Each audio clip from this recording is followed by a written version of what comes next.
Let us compare what we learn through direct experiences about our relation to life between birth and death with what we must feel inwardly about the connection between our moral behavior, thoughts and acts, and the consequences of this behavior. We began these evening lectures with just such studies, and we will conclude with the same theme. When, on the one hand, we consider how our moral deeds proceed from our purposes, from our whole attitude of soul, we realize that if we observe ourselves without prejudice, one category of our actions must be described as morally good, fit to become part of the world order. The other category is of actions that must be described as morally bad, morally imperfect, unworthy to become part of the world order. But whatever comes to pass through men cannot have a momentary significance only. This is admitted by everybody. And the same applies to the world of nature. Everything has its effects, its consequences, becomes the cause of something, or is itself the effect of something. Human life would certainly not be in keeping with the course of world events if what it embraces were not also cause and effect. But whereas we can be completely satisfied when we observe nature and clearly perceive cause and effect, we certainly cannot be satisfied about the connection between our moral experiences and the course taken by the world order. There appears to be no direct connection in the physical happenings between what ought to be the result of the moral disposition of our soul and what actually comes to pass in the course of physical life. And if we consider happenings in wider circles of people, we see that a man who, in respect of his soul life, seems to be morally good, encounters misfortune and evil in the world, while a man who seems inwardly weak and immoral may encounter external events that are in no way a requital for what is harbored in his soul. In short, we find no connection between what a man experiences as his destiny and the essential quality of his will. It could be called an irresponsible illusion if anyone were to deceive himself that in the one life on earth the destiny he encounters is in any way the effect of his moral will. The bad can be fortunate, the good unfortunate. These two statements really summarize that characteristic of earthly life which makes it incomprehensible to begin with to human faculties. And we shall see from this that man, as he is now placed in the world, is himself not in a position to bring about the consequences answering to his deeds. In the single life on earth, morality remains an inner disposition, an inner attunement of the soul. It cannot become directly manifest in outer physical reality. Admittedly, the inner disposition of the soul can be a direct result of the moral attitude. We can be inwardly contented with our good conduct, in spite of being hit by misfortune that is in crass contrast to what we have actually done. But the experience brought about in this way remains in the realm of the soul. Man must acknowledge that in physical life he is not in a position to bring to outward manifestation in the world the inner moral content of his soul. When we study karma, as we have been doing during the last few days, seeing how early lives work over into later incarnations, we realize that in the moral sphere of the life of soul, the earlier is inwardly connected with the later.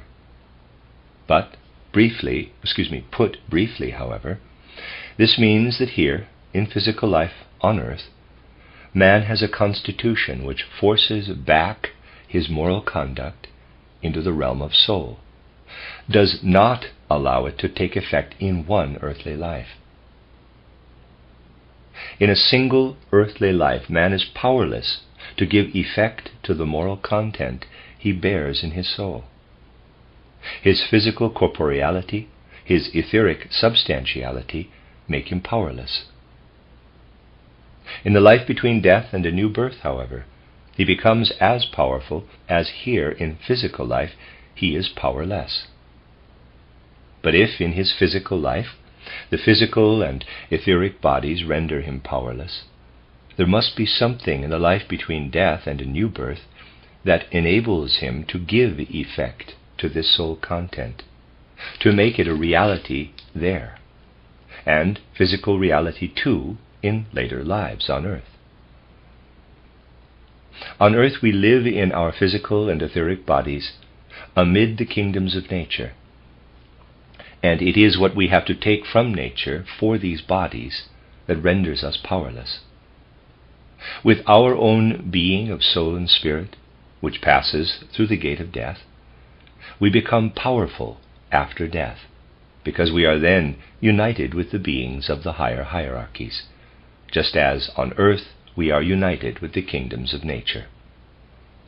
The beings of the hierarchies belong, as you know, to three realms. To the lowest realm belong the archai, archangeloi, angeloi.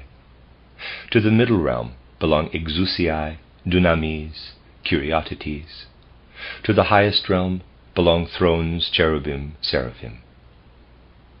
In the course of these lectures we have learned how man lives between death and a new birth with the inmost essence of the stars, and hence with these higher hierarchies. But in order that the moral content of the soul may come to expression in life on earth, the following must take place. It is true that to begin with we have to retain in our soul the effects of our moral attitude of thought, feeling, and will. We have to wait until in the life between death and a new birth we are vouchsafed the help of the beings of the higher hierarchies. What lies in our soul is first carried through the spiritual world, emerges again in a new earthly life, and appears then in the form in which it is right to appear. For what should we be if in earthly life we could bring to direct fulfillment the moral content of our soul? We should not be typical men of terrestrial life. Just imagine that you bore within your soul a moral content that quite justifiably you considered could be capable of creating a favorable world situation, and that you could actually bring it about. What would you be then? You would be magicians, not typical men of the earth. For when a power of spirit and soul is brought to direct expression, that is an essentially magical achievement. In our present cycle of existence, man is no magician in the single life between birth and death. But he is a magician when, together with the beings of the hierarchies, he is active between death and a new birth, and is able to continue these activities when he again descends into life on earth. The karmic development through these two entirely different modes of existence is in fact the process where the human being works magically. The physical human being standing before us in external life is membered, as I have shown at the end of the book titled Von Seelenrätseln, Riddles of the Soul, into the nerves, senses man, the rhythmic man, and the metabolic limb man. Metabolism and limbs are connected. When we use our limbs, metabolism is activated and must continue. Forces in man must be used up. Metabolism must continue in inner experience too. But both are related. When we observe the human metabolic system as it operates in the physical body, we may be tempted at first to regard it as man's lowest system. There are people who claim to be idealists because they have accustomed themselves to look down with a certain superciliousness upon the metabolic limb system. It is the lowest system, the system that the respectable idealist would prefer to be without. But without it, earthly life would be impossible. It is the system that represents man in his imperfection in earthly life. Now, the facts of the matter are these. In the physical human form, the metabolic limb system is the lowest, and therefore has little to do for what is essentially human in earthly life. But it is connected in this earthly life with the beings of the highest hierarchy, the thrones, the cherubim, the seraphim. As we move about the world or work with our hands, in this mysterious activity, the activity of the thrones, cherubim, and seraphim is present. These beings remain helpers when man's life continues between death and a new birth. They remain helpers. Now, it is quite erroneous to believe that the moral content of the soul proceeds from the head. In reality, regarded from a higher point of view, man's head is by no means such a tremendously important organ. The head is really more or less a mirror of the external world. And if we had the head alone, we should know we should know about nothing except the external world. The head simply reflects the external world. The experiences of the head are mirrorings, reflections of the external world. Our inner moral impulses do not proceed from the head, but from the region of the metabolic limb system. Not, however, from the physical system, but from its constitution of soul and spirit, wherein thrones and cherubim and seraphim are living. And so, to acquire a right view of man, we must picture the following, and there's a drawing made. This third member of man's constitution, the metabolic limb system, seems at first to be imperfect. Indeed, it might be said that in respect of its physical and etheric organization, it is unworthy of the human being. But something else lies within it, or rather, this system lies within something else. The thrones live within it. The cherubim weave within it. The seraphim flame within it. When man passes through the gate of death, everything that underlies the physical metabolic limb system falls away from him, and with his ego he remains in the realm wherein he previously existed, namely in the realm of the thrones, cherubim, and seraphim. He then separates from them, but they continue to develop the moral quality of the soul.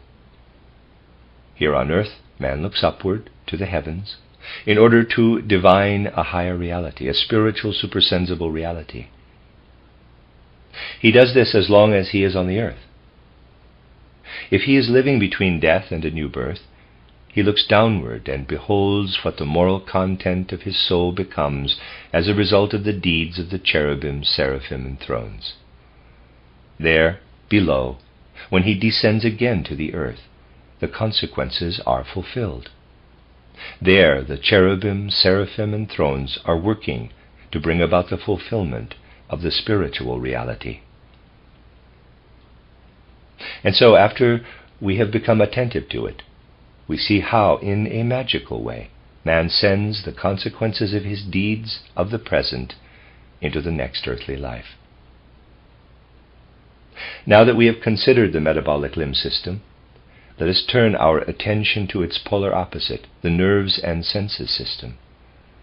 This, of course, extends through the whole organism, but is established primarily in the head. We will therefore consider the human head. It is a fact that through the head, man experiences only a reflection of the existing external world. His thoughts, his mental conceptions, in which alone, as I have said, he is really awake, are actually only reflections from outside by way of the head. But when a man masters initiation science, at first through imaginative knowledge, then, as you know, through its metamorphosis into knowledge through inspiration, and then through intuition, he is able to look into his earlier lives on earth, but he sees them then in their spiritual form. In the spiritual world, knowledge itself is reality. And the experience of a man who, with genuine initiation knowledge, is able to look into earlier earthly lives is that he is living not only, say, on June 15th, 1924, but is himself present through the course of the earlier lives. He not only looks into those earlier lives, but he looks back upon his whole being. It is not abstract, theoretical observation, but direct identification with his own former existence. His inner life is greatly stirred when he begins to experience his earlier earthly lives. But this experience makes it possible to change the focus of his world outlook. What is the usual focus of a world outlook? The usual focus is the head. This head with its physical organization as the foundation. This head, which was yours in previous earthly lives, and in the immediately preceding life, cannot be made the focus of your world outlook when you have once experienced earlier incarnations, for it has long since passed away. Only the spiritual principle that was present in the head can be made the focal starting point of a world outlook. Initiation, therefore, consists in this. Through going back into his former existence on earth, man spiritualizes himself. All clairvoyance, in the best sense of the word, actually means going back into earlier earthly lives. To be initiated means not to remain within the limits of the present life, but to look at the things of the world with the faculties that were ours in earlier earthly existence. Whereas in the ordinary course we are such imperfect beings in earthly life that we see only the external physical world, the beings we were in earlier existences had already become clairvoyant. And as a rule, when we experience the immediately preceding incarnation, we make the discovery that the person we were then was already much nearer perfection. How does it come about that what we could have become after the earlier life has not been achieved? Why is this? You see, if as human beings, having nothing but a head, we were to pass from one earthly life to another, we should be as perfect in the later life as in the former. But we have the other systems as well as the head. And since the magical principle in man lies in the metabolic limb system, which in turn works in karma, karma brings the head across from one earthly life to another. Thus karma is directly active in the formation of the head.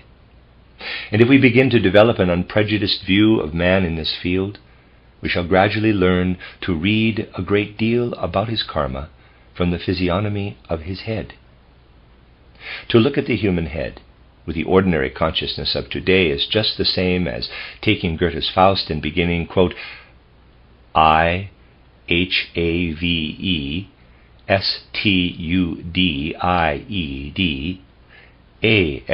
Alas, close quote, because then one knows only the letters and cannot read. When we have learned to read, we shall understand what these strange signs mean.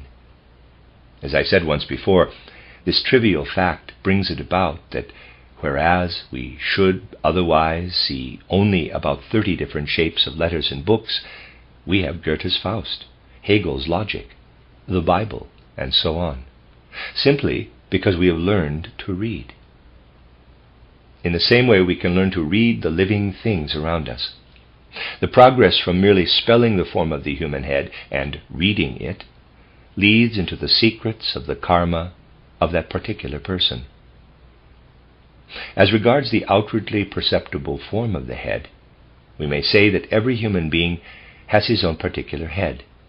No single individual has exactly the same shaped head as another. Although individuals often look alike, they are not alike in respect of their karma. In the head formation, the karma of a man's past is revealed to physical sense perception. In the metabolic limb system lies future karma. Spiritually concealed, invisibly, it is there. So that if we speak of man in the spiritual sense, we can say, man is so constituted that on the one hand he makes his past karma visible, and on the other hand he bears his future karma invisibly within him. In this way we can eventually acquire an inwardly spiritual view of the human being. Man's metabolic limb system is inferior in respect of its physical and etheric nature only, for in that system live the beings of the highest hierarchy. When we consider the physical, material aspect of the head, it is undoubtedly the most perfect system, because it bears within it, externally and visibly, what works over spiritually from earlier earthly lives. The head is generally the most highly valued, for it is not the most perfect in a spiritual respect. For whereas thrones, cherubim, and seraphim live in the metabolic limb system, in the head system live archai, archangeloi, angeloi. It is they who stand behind everything we experience with our head in the physical world of sense. They live in us, in our head system, and are active behind our consciousness. They encounter the effects of the physical world and mirror them back, and we become conscious only of the reflections. What we are aware of in our head system is only the semblance of the activities of the archai, archangeloi and angeloi, and the drawing was made. If I am to continue this diagram, I must say, the archai, archangeloi, and angeloi are working at the other pole in the head system. I always use the nomenclature of the early Christian world conception, in which the spiritual connection was still intact, although the spiritual beings may just as well be given other names.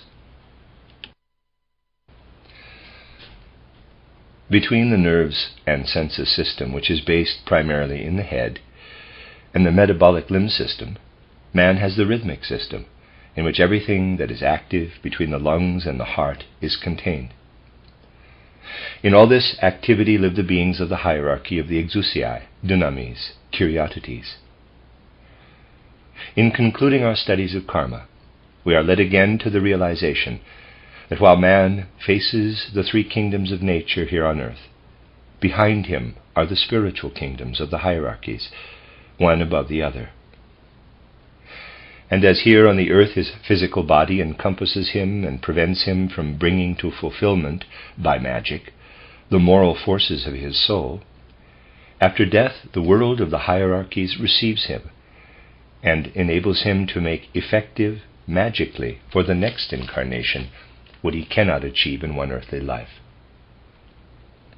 When a man passes over from one earthly life to the next, he would, in all circumstances, if his further evolution were to proceed consistently, develop clairvoyance with the head system, yielded by the former life. Archai, archangeloi, and angeloi would lead him to clairvoyance.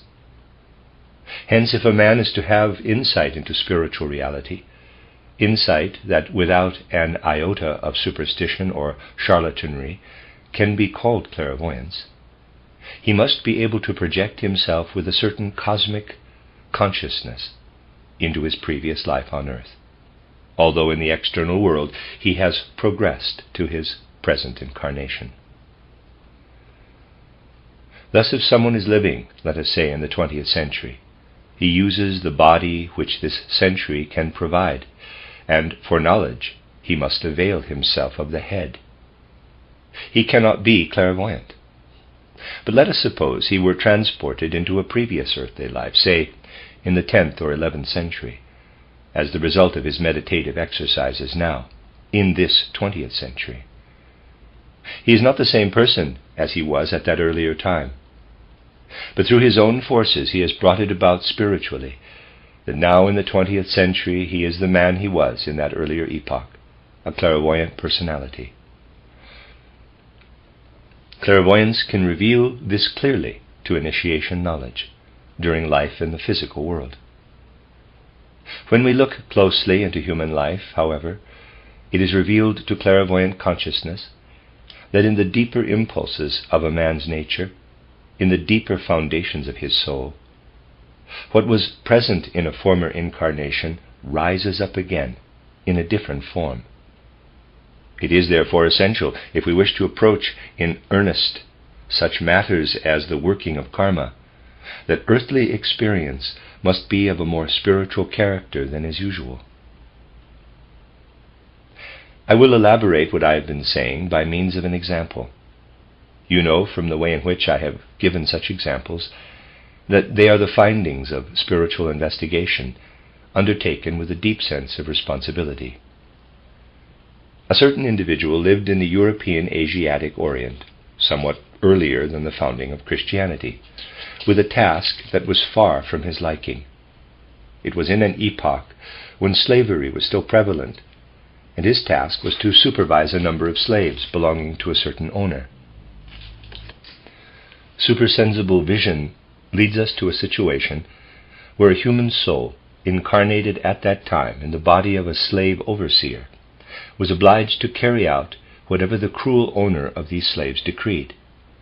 The slaves were in the care of the overseer, and relationships of an ethical nature developed between them. But there was deep conflict in the soul of this overseer. It went against the grain to carry out the often cruel disciplinary punishments ordered by his master. Nevertheless, he obeyed, because he was accustomed to these circumstances, and because it was natural at that time to act in such a way. Now just consider for a moment, are people today always what they would like to be? They do not often think about this. They deceive themselves about the disharmony between what they are and what they would like to be. This individual, too, was not what he would have liked to be, but intrinsically he had deep sympathy, deep love for all the unhappy slaves upon whom he was obliged to inflict these cruelties. Social customs, so to say, caused him to hurt the slaves in many ways. He therefore shared the responsibility, although the master and owner of the slaves was primarily the culprit. Both individualities were born again in the middle of the Middle Ages, and now as a married couple. The former slave owner came again in a male incarnation. The overseer came as a woman. In the middle of the Middle Ages, the reincarnated slave owner held a position in a certain village commune, a position that was by no means pleasant, for he was a kind of police jailer, and was held responsible for whatever happened in the commune. He felt that life was full of hardships. If we look for an explanation, we find that these villagers were, for the most part, reincarnations of the slaves whom he had formerly owned, and whom he had caused to be ill-treated by his overseer.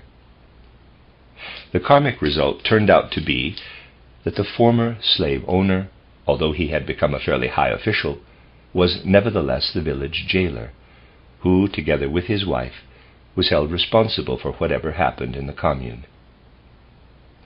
But at the same time, because the wife shared in all the suffering that the one-time slaves caused her husband, the karma was fulfilled between her, the former overseer, and the slave owner. The bond between these two was dissolved, but not the tie between the one-time overseer, now incarnated as a woman, and the members of the commune. They came together again in the 19th century. The earlier overseer, who in a certain way had adjusted his relation to the former master, came again as the great educational reformer Pestalozzi. And those who had been the slaves under him were the children who received such infinite benefit from his educational principles. These things must be viewed not merely with the prosaic intellect, but with soul, with feeling, and with love that must become as clear and brilliant as the intellect, and be able to develop genuine knowledge. The intellect can develop only pictures of outer nature, and anyone who thinks that he gets something more than pictures deceives himself. It is possible to get more only if soul, feeling, and love become forces of knowledge, and it is only by going back to earlier karma that we are gradually able to realize how karma works. But the whole soul must participate, and the content of these explanations of karma must be grasped by the whole being of man. It really amounts to this. The soul must penetrate into the very essence of the anthroposophical movement. A short time ago I was deeply moved by a certain incident. What I have told you about pestalozzi I had also said in a lecture in Dornach, and later on had occasion to visit an official in Basel, accompanied by another member of the Dornach executive. The well-known picture of pestalozzi among the children was hanging on the wall in the waiting room. It was known to the member of the Vorstand who was with me. He was deeply moved by it, and he said, "When one looks at this faithful portrayal of pestalozzi, one realizes that such a situation can only have come about in the way that is revealed through anthroposophy. This kind of thing is just what ought to occur more often, this realization and direct experience of what has been discovered by anthroposophical investigations." These indications of karma, which I have now been able, to my great satisfaction, to give you, cannot make demands merely upon your intellect. What has been presented during these 8 days calls not merely upon intellect, but upon heart, upon the whole soul. And only when you have gathered together all that I have said about the reincarnation of historical personalities, about observation of individual karma, about the influences of sleeping and waking life in the development of karma, and let it all work in your hearts and souls, will a comprehensive grasp of the working of karma in individual personalities result from these studies. Our civilization will be rescued from the grip of its present decline only if what is so readily taken today merely in an intellectualistic sense penetrates into the whole being of man. What does an Oriental say nowadays about Western man? The spirituality of an Oriental at the present time is not of a kind that we can adopt forthwith, but it is a spirituality which in the ancient past was able to gaze deeply into the supersensible worlds. Today only traces have remained, but in his soul an Oriental still has the feeling of what was once experienced in the East, namely living communion with the spirit inherent in all things. Such is the experience of those who are not entirely steeped in materialism.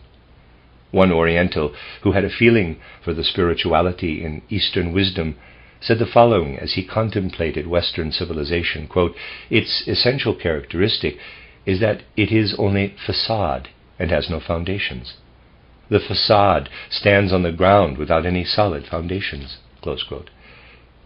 And this Oriental went on to say, quote, "Yes, in nearly everything that belongs to his civilization, Western man actually starts from the standpoint of his ego, the ego that is enclosed within a single life, and therefore has no reality. It has reality only when it emerges from its bounds and leads into the successive earthly lives." Close quote. Realization of existence in successive earthly lives is regarded by the Oriental as the foundation structure, and remaining with the ego that is enclosed between birth and death, he regards as the facade. Have we not heard today that when a man looks into spiritual reality, he will look back into the past? If he contemplates karmic development with its magical processes, he must have accepted the principle of successive incarnations. Then the ego widens out and will no longer be egotistic. The Oriental says that the European can recognize the ego only within the limits of birth and death, and thus he calls the egotism, and this he calls the egotism of the European.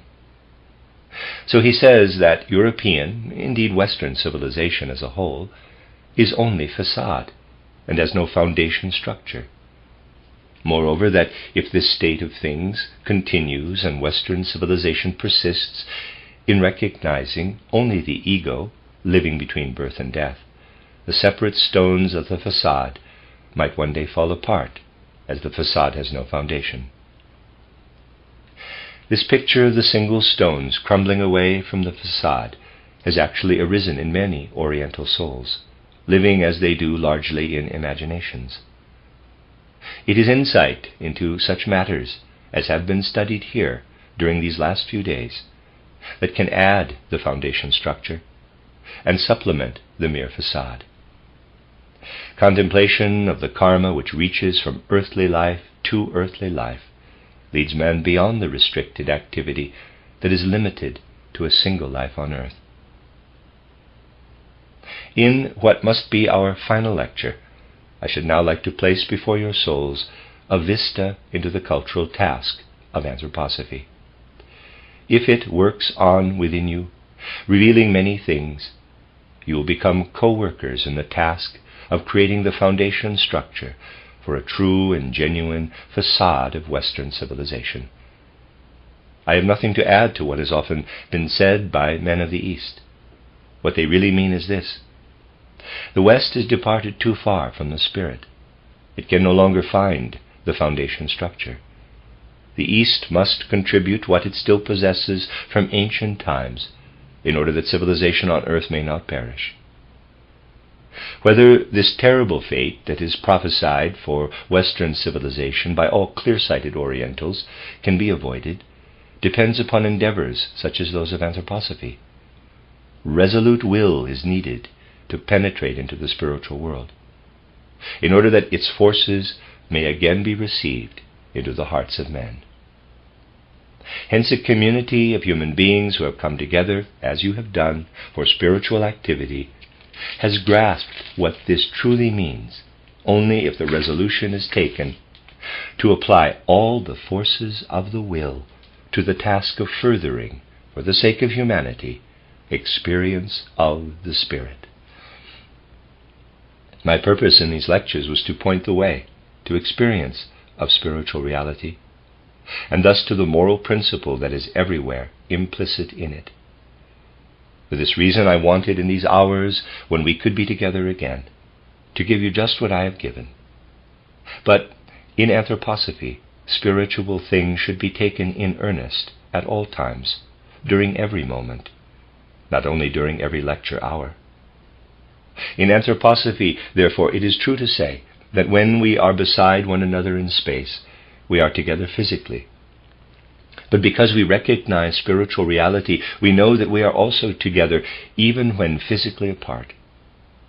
And as I know that some of you here must travel back after the lecture, I will add this: as we make our farewells, let us say to ourselves that we will be true anthroposophists by remaining together in our souls through the Spirit which becomes alive in us through our view of life.